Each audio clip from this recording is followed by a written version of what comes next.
Dang it.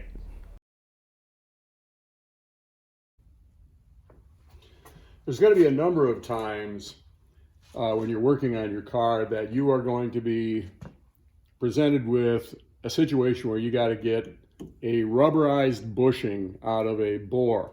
In this case, it's one of the rear trailing arms on the Jaguar XJS. This is the one that attaches to the lower control arm.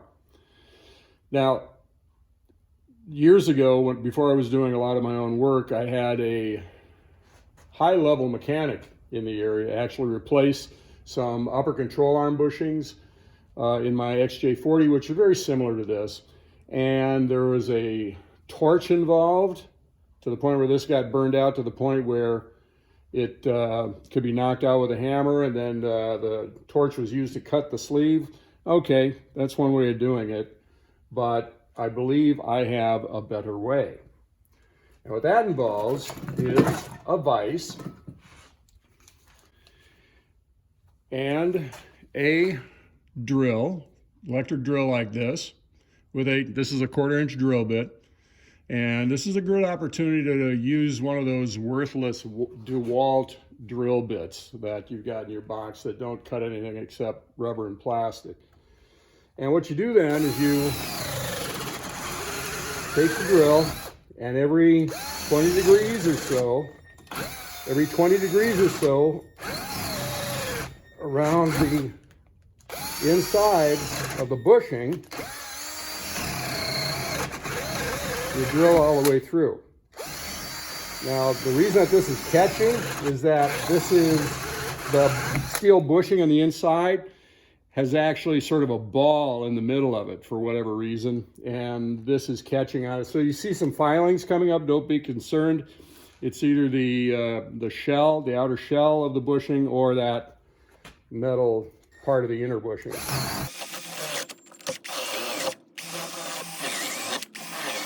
Now, what I should be able to do at this point is take a ball-peen hammer, the ball end of it, and knock it out. Easy peasy. Okay, now at this point, we got the middle out, but we need to get the outer shell out.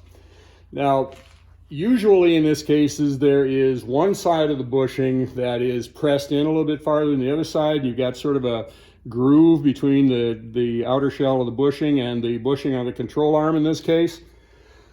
That's the side you want to work on. Now what I'm going to do is I'm going to use a cape chisel, which has a profile like this, just one sharp edge, and I've actually sharpened it so that the angle is a bit more acute than it normally would be. And then what we're going to do is back here, make sure your vise is tight, with the bevel toward the inside.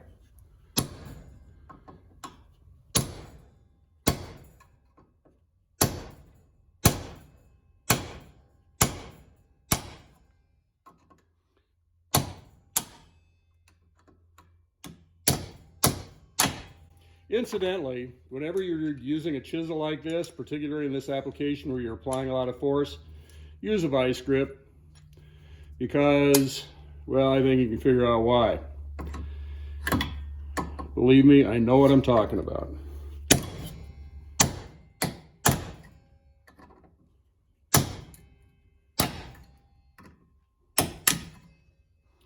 And do we have it all the way down? Yes, we do. Then we should be able to just knock it a few times on the other side.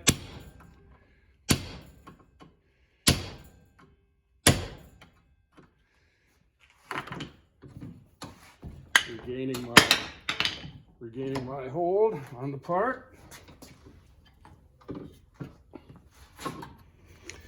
And do it over here.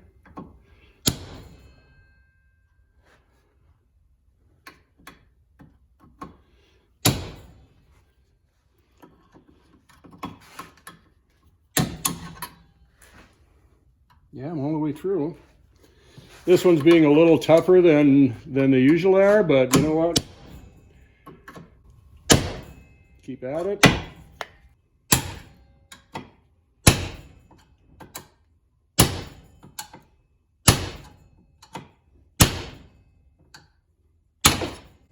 you will win the day. Now, after we've gotten the rubberized bushing out of the inside of the control arm bushing, now we have to get this part, which is a lower control arm forward bushing, which has a steel outer jacket, the one that we just got done knocking out of this bore. We need to get that pressed into here. Now, the issue being that this is probably 2/1000ths of an inch bigger in diameter than that hole. And that's what's called a press fit or an interference fit. And what we got to do is find some way of convincing this to go in that bore. Okay, the first thing we're going to have to do is inspect our bore, because removing that bushing was not what you'd call a precision operation. We used a hammer and a chisel. So the first thing I would do is go around take a small file, round file in this, or a half round file in this case, and remove any burrs from up there. Inspect the bore here, see if you raised any in there. I got a little one right here. You don't want to file too much on this because it's relying on that interference fit to stay in the bore. So there we go, got it done. Now what we need to do is to press this in here. Now the ideal thing is to do this with a hydraulic press, which I have, but probability is you don't. So what we're going to do is demonstrate how you would do this with nothing more than a large vise. First thing we're going to do is lightly tap on the outer shell of this bushing in an attempt to get it started straight.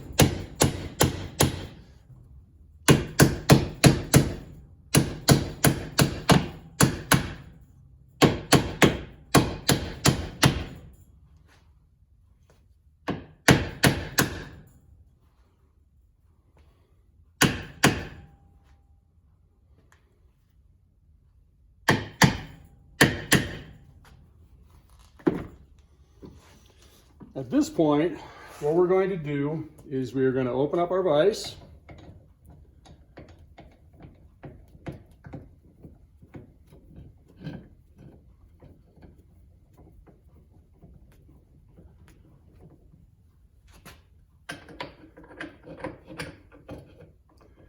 Position our socket. This is kind of a filly operation to begin with. Make sure that the bushings are centered on the jaws so you get a relatively straight push. It's important that you center the socket on the bushing because you don't want this bushing to get started crooked. And it's kind of a difficult thing to do. So we got it started, it's moving. Every now and again stop and recenter everything.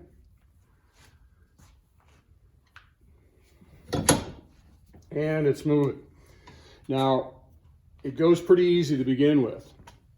And it's real easy to get greedy and just really start wrenching on it. But what you don't want to do is have this thing jam and suddenly you start expanding this bushing, you'll never get it in. So just take your time. When you get down to the end, you've got the inner bushing that's going to interfere with the jaw of the vise.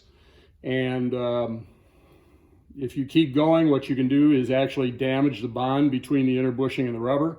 So at that point, what you're going to want to do is to take either a larger socket, which would be remarkable if you had one big enough to catch the outside of that diameter right there, or you could just take a couple pieces of aluminum scrap that are the same thickness, put them here between the bushing and the vise and keep going.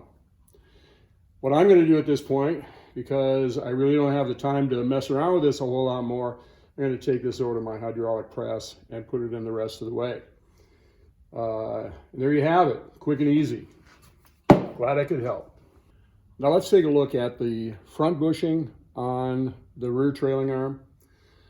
Obviously, it's a lot bigger than the rear. So we can use the same technique drilling around the outside in order to knock the middle of the bushing out.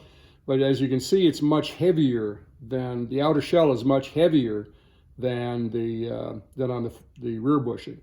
So what I do is I use a hydraulic press, and I've made special tools of the right diameter to not only press out the bushing but accept it on the bottom side. So it's a really easy process, but you know, you're probably not going to have that. So what I would do is I would drill out the center part of the bushing just like we did in the other bushing. And then what I would do, and I've never done this, but I'm almost positive it'll work, take a hacksaw and cut it here and here. Don't do it out here, because if you happen to nick the bushing, there's a possibility that it could break out here.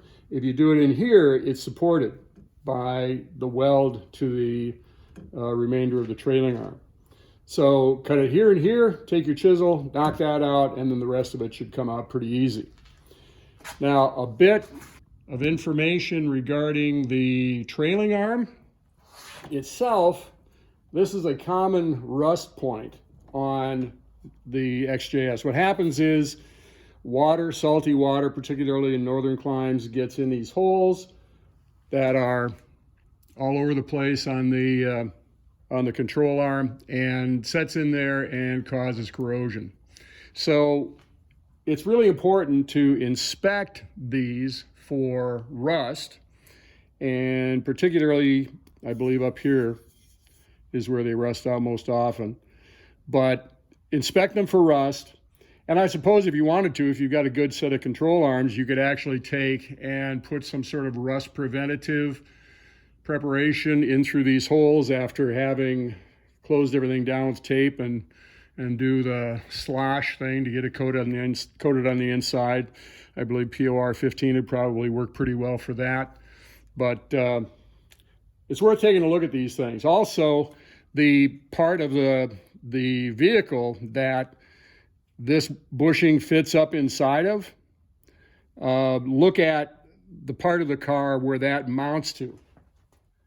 I don't have an example of it here, but I've got a couple of examples where actually the part of the car, the mount on the car, is still actually in this bushing. So kind of an important part of the car. I mean, nothing catastrophic is going to happen if the trailing arm breaks, except, you know, you're going to get a lot of movement and the car is going to handle weird.